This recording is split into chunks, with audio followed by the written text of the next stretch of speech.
Welcome to my channel and you are watching study with Shravan. तो आज हम लोग स्टार्ट करने वाले, जैसे कि आपको यहाँ पे दिख रहा होगा, अवेलेबल एंड अनअवेलेबल एनर्जी, जो कि बहुत ही इंपॉर्टेंट है। और ये देखिए छोटे छोटे टॉपिक्स हैं जो इनको आप कवर करते चलेंगे तो आपको ऑब्जेक्टिव क्वेश्चन सॉल्व करने में कोई प्रॉब्लम नहीं होगी, इजीली आपको सॉल्व होगी, क्योंकि इनको न्यूमेरिकल बहुत ही कम पोर्शन होता है।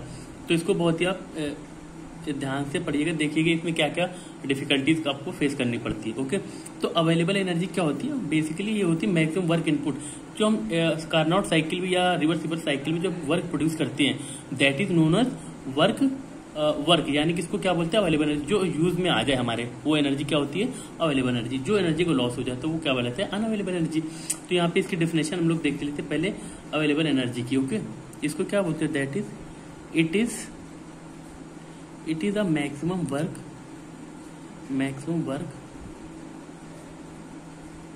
that can be obtained from a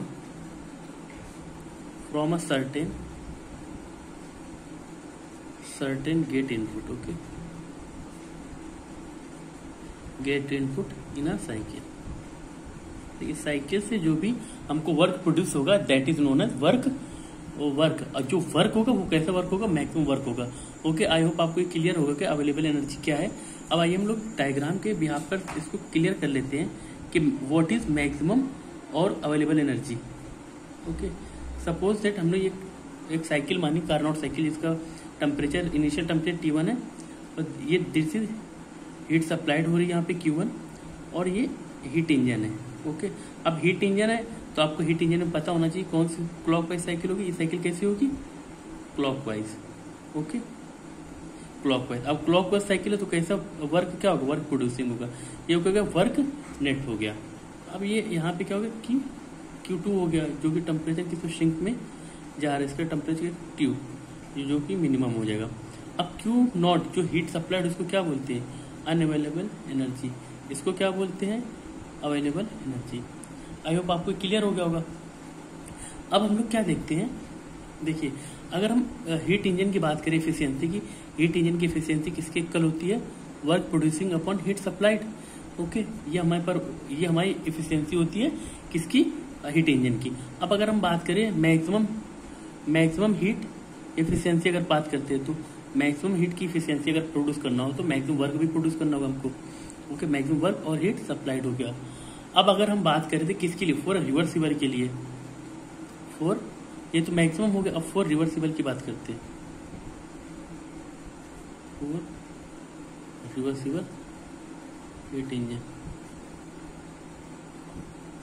अगर रिवर्सिबल हीट इंजन की बात करते हैं और वहां पर अगर हम मैक्सिमम इफिशियंसी फाइंड करनी हो तो हमको किसके टर्म पे मिलेगा? टेम्परेचर के टर्म पे। ओके, ये हमारी हो गया maximum efficiency in the terms of temperature. Okay, अब अगर हम बात करते हैं ये मैक्सिमम इफिशियंसी इस इफिशियंसी के इक्वल हो सकती कि नहीं, तो W max upon heat supplied equal to 1 minus T2 upon T0। I hope आपको इसमें कोई दिक्कत नहीं आनी चाहिए। ओके, अब ये हमने फाइंड किया, हमने किसके इक्वल कर दिया? बेसिकली इसको हमने सिर्फ और सिर्फ किसके इक्वल कर दिया? मैक्सिमम टेम्परेचर को, मैक्सिमम वर्क जो प्रोड्यूस होगा उसको हमने सिर्फ टेम्परेचर के टाइम्स में लिख लिया। ओके, इसमें आपको कोई दिक्कत नहीं। अब हम टेम्परेचर T को, अगर हम T2 जो लोअर टेम्परेचर है, अगर हम लोअर टेम्परेचर को कितना डिक्रीज करें? लोअर टेम्परेचर को T2 को हम इतना डिक्रीज करें कि उसका फाइनल टेम्परेचर किसके इक्वल हो जाए? सराउंडिंग टेम्परेचर के। तो यहाँ पे इसकी वैल्यूज क्या हो जाएगी? W मैक्स यानी कि work producing device maximum heat 1 equal to 1 minus T0 upon T1। इसमें कोई दिक्कत नहीं होगी। अब क्या करना, अगर W मैक्स निकालना यानी वर्क मैक्स, इस क्या हो जाएगा? Q1 अपॉन Q1 और 1 माइनस T0 अपॉन T1। ये क्या हो गया?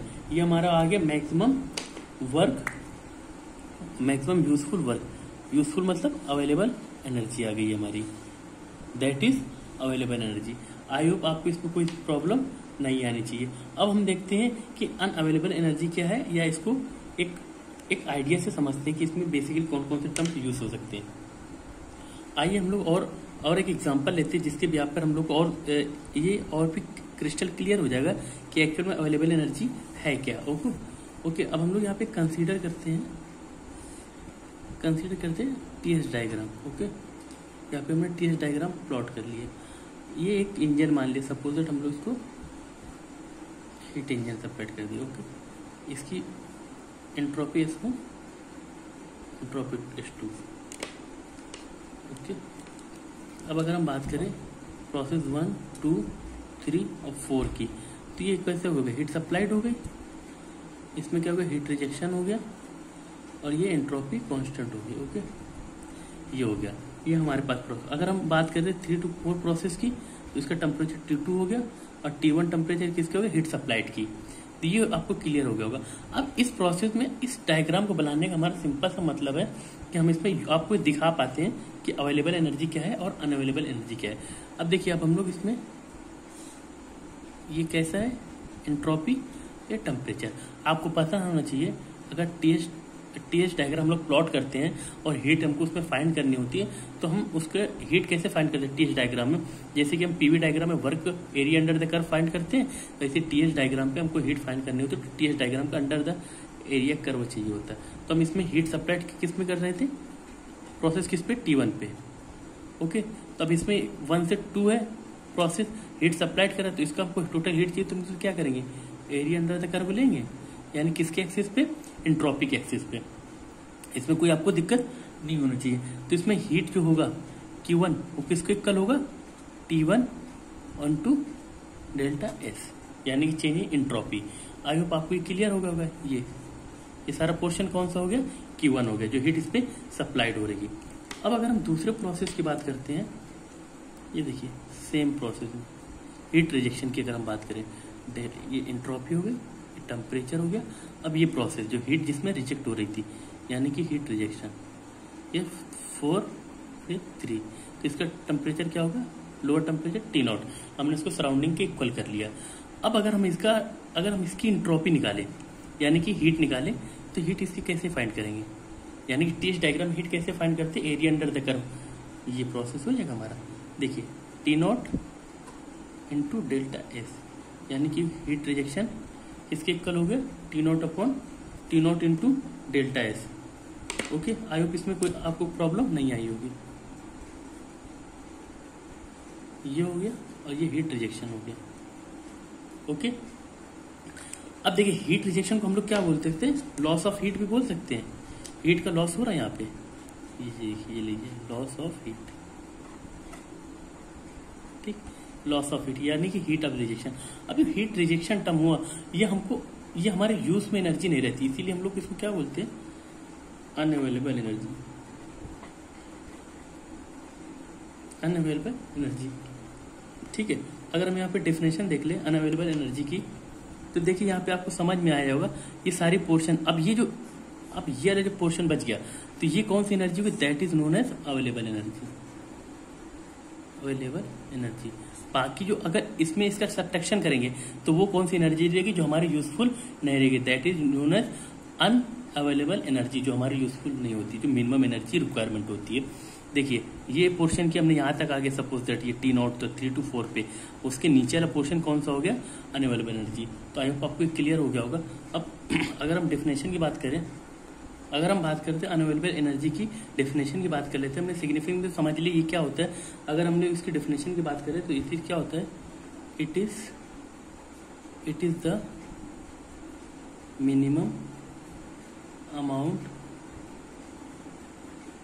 amount of heat.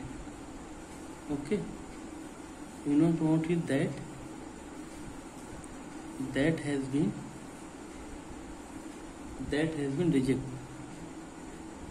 rejected to the sink.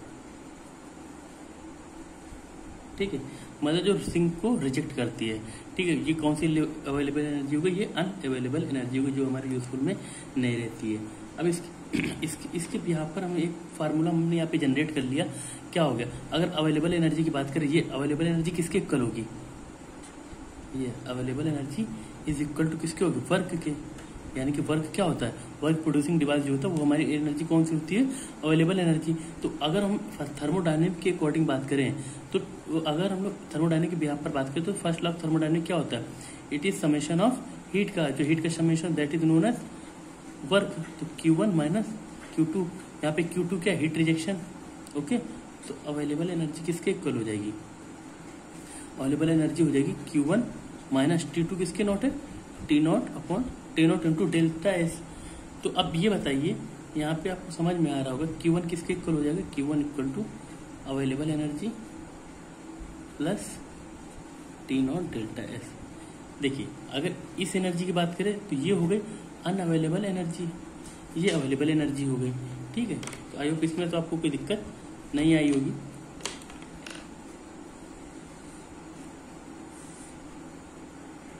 तो ये क्वेश्चन बन गया। अगर अब हम बात करते हैं यहाँ पे अनअवेलेबल एनर्जी की, फार्मूले की, अनअवेलेबल एनर्जी की, तो that is T0 delta S. ये याद रखिएगा, ये बहुत ही इंपॉर्टेंट है।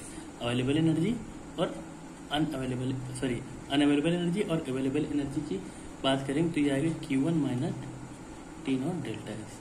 आई होप आपको क्लियर हो गया होगा कि दोनों इक्वेशन कहाँ से बनी। इस इक्वेशन से ये दोनों इक्वेशन फाइंड हो जाएंगी। अगर आपको इससे रिलेटेड कोई भी क्वेरी हो तो आप कमेंट सेक्शन में जरूर बताएं। Thank you for